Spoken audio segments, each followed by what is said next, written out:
Hello guys, আপনারা দেখতে পাচ্ছেন আজকে আমরা একটা খুব সুন্দর বাড়ি ও একটা গাছ আঁকবো।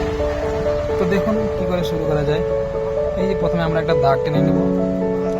দাগ টেনে নেওয়ার পর ছোট্ট করে আরেকটা দাগ টানবো, আরেকটা দাগ টানবো। এভাবে আমরা বাড়ি বানাবো। আপনারা ধীরে ধীরে দেখতে থাকুন এবং বাচ্চাদের দেখাতে থাকুন কি করে ইজি ওয়েতে একটা বাড়ি বানানো যায়। এই যে বাড়ি বানানো যে কত সহজ, এটা এই ভিডিওটা দেখলেই বুঝতে পারবেন। গাইস, আপনারা দেখতে থাকুন। হ্যাঁ, এরপরে আরেকটা দাগ টেনে দেবো, আরেকটা দাগ টেনে দেবো, হয়ে গেল বাড়ি।